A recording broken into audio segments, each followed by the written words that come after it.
Hi, this is Makola Spokane, the leader and the founder of Church Governance Solutions. Today I want to just dish out some advices for pastors opening new churches. Some advices for pastors opening new churches. This might actually help you wherever you are. As a pastor that is new, opening a new church in a certain community, these tips might actually help you. And I want to speak through those tips today, and may the good Lord bless you as you listen to us. The first tip that I want to speak about is studying the community culturally and with cultural dynamics and behaviors of the community.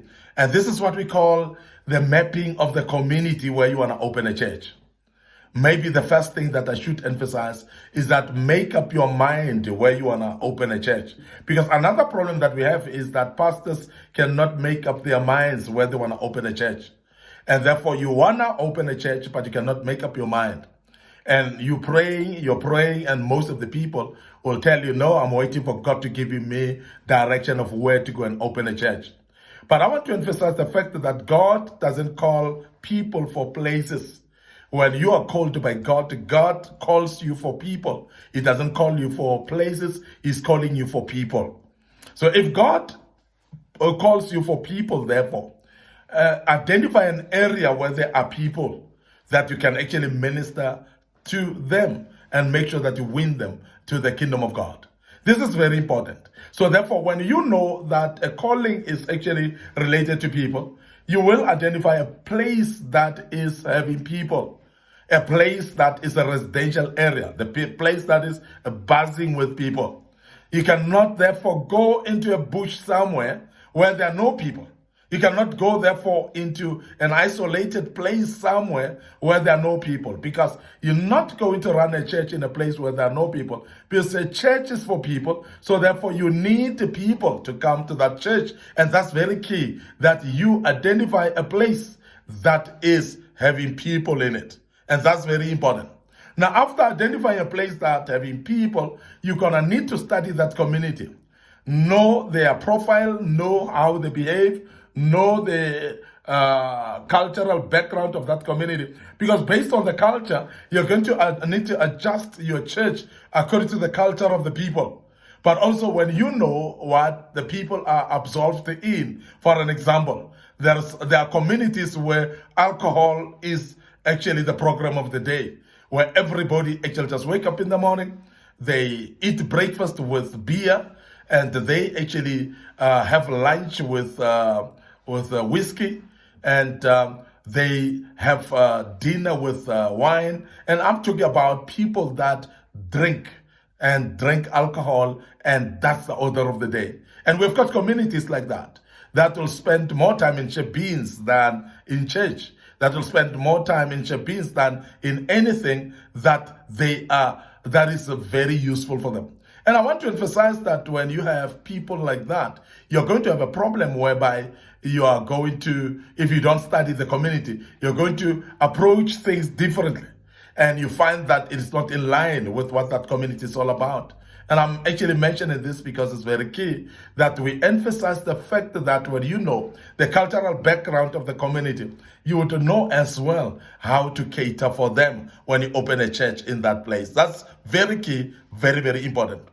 Secure and accessible venue. In other words, when you look at a venue, it's either a place in the form of a land, or it's a building that's existing already.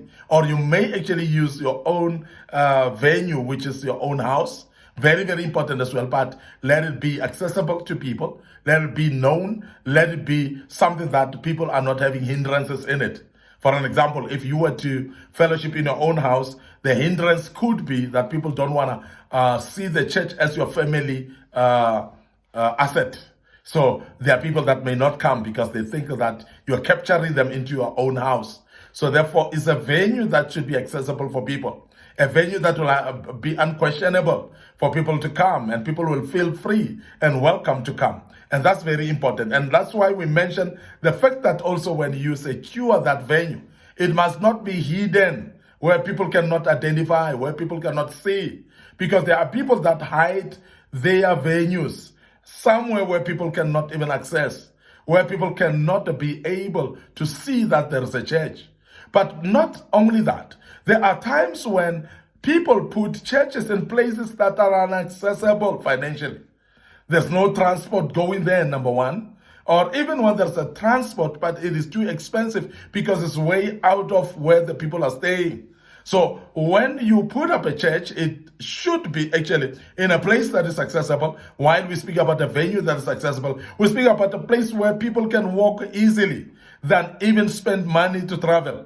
And that's very important that we emphasize that access would speak to transport, access will speak to visibility, reachability. It will speak to different things, including finances of how people are going to access the place through the finances that they have. And that's very important that we emphasize that. So therefore, when you open a new church, find a venue that is accessible, please, Pastor. Avoid pitching too close to another church, because when you are going to pitch your church next to another church, you basically just causing counter attraction. And when you causing counter attraction, you're basically competing with your own colleague. You're competing with your own fellow brother or sister. And that's very important that we are quite cognizant. You are not actually there to come and fish from the pond. You're not there to come and win people from other churches. But as opening a new church, your aim should be to win those that have never been to church, to win those that are not members of any church. When you win them to the kingdom and they become your members, therefore they become genuine members that will stay and sustainably so, rather than to go and recruit people from other churches that will be actually not committed to a church at all. So that becomes very important when we speak about pitching your church. It must not be very close proximity with another church. Please give people a space, let people make a choice, but let it be slightly away from the place where there's another church, because otherwise you just actually disturbing each other. I've seen in some of the churches that are in school classes, you find that there is a church in this class, and next door to it there's another church, and next door to it there's another church. And these three churches, they are actually playing instrument to the loudest voice. And they're disturbing each other because the others are singing one song, the others another song, while the other side is preaching already, while the other side is intercession. So a big confusions that are happening in our churches based on the issue of the venue. So therefore, it is very important that you actually pitch up in a venue that is very accessible, a venue that everybody will be able to reach and be there in time as well. Very, very important that we emphasize that, and God will bless you as you do that. But also I want to emphasize the fact that you need to introduce yourself to the local pastors as well. That when you're going to open a church in a community, there are pastors already that are existing there. It's going to be very important that you introduce yourself to them, because you're expecting people to help you. Remember, as pastors, we are actually dealing with the same snake, which is the devil. So we are not competitors at all, but we are colleagues that are fighting the same snake. So because of that, I want to urge you that introduce yourselves to the local pastors, make them aware that you are Pastor so-and-so who just arrived in the community and you're going to start the work of God in the community. So therefore you're buying into the system that they use. They will tell you, they will open up to you that here when you open a church, this is how we deal with the community. They will also share to you about some failures and mistakes about that they've done against the community and all those things. Then you'll learn out of that and you'll not perform the same miracle, the same mistake that they have done before. And also you'll find the support from them. It will be great. It will be massive, because they want to support you, knowing that this is a brother that is just coming to start. We are going to help him to make sure that you run a successful church in this very same place as well. So please make sure that you introduce yourself to the communities, to the local pastors, and you will be sorted out as you do so. But also I want to emphasize that you may need also to introduce yourself to the local councillor if it's a place where there's a chief. So introduce yourself to the chief as well. So make sure that the authorities of the community, they know you are there, they know why you are there, they know your vision as well, and therefore they will support you through and through. And that is why we have seen many pastors, they've been they've been actually removed from spaces in the community. They've been removed from the land in this community. And we end up saying that the communities are bad, or maybe the chief there or the councillor is bad or whatever. And they only need you to introduce yourself. So if you didn't introduce yourself, all of a sudden you are in the community that they don't know you, you don't know them. How do they trust somebody who is a stranger in this place? So please just think about it and internalize it. You'll realize that there are times when we ourselves just get disorganized and therefore not get things put up in the row. But if we don't get our things in order, you're going to actually find yourself blaming people, thinking that people are not supporting you, only to find that people want to support you, but it's a matter of how do they support you if you didn't tell them that you're there? How do they support you if they don't know that you're part of this community? So it's very important that you do so that people can support you and make sure that you're successful in opening a new church in this community. So make sure that you also introduce yourself thoroughly and more formally as well to each and every leader in the community, because they will appreciate you and embrace you, and make sure that things go well because you are being welcomed in a proper manner. So begin with soul winning crusades as well.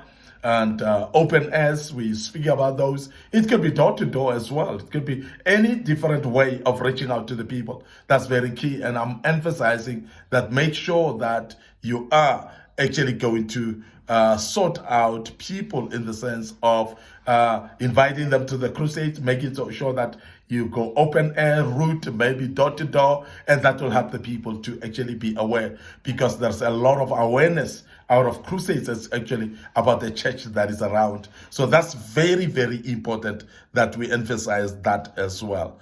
And you make sure that there are crusades that are taking place.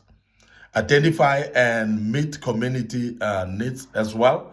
We don't know the community that you are in, what needs do they have? So we want to emphasize that you need to identify those as well. Start meeting the needs, and as I've said previously, it could be a very poor community that will need to put food on the table. And if you start to entertain them with that, you are going to be able to win them to the kingdom, because you're not going to win hungry people to the kingdom while they are hungry. So please make sure that you bring them over, and therefore you supply their needs as well. And that's the only way you're going to grow your church and make sure that your church is matured and grown, because you're supporting them, therefore, with everything that you need to support them. Very, very important that we put that up front and make sure that we win in this regard. May the good Lord bless you. I want to end up here today. Your host, Mike Spokane. I've compiled this for you, and I hope that you've learned a bit out of this. And remember that we continue with this type of topics going forward, and may the good Lord bless you. Allow me to invite you to our social media platforms. Please click those notification buttons, like them, those pages, and also make sure that also you are aware that we've got what we call YouTube channel that you need to subscribe in, and you will be following us through the videos that we post. So please make sure that you subscribe to our YouTube channel, and allow me to say, your host, Mike Spokane, today once more, may the good Lord bless you, and cheers for now.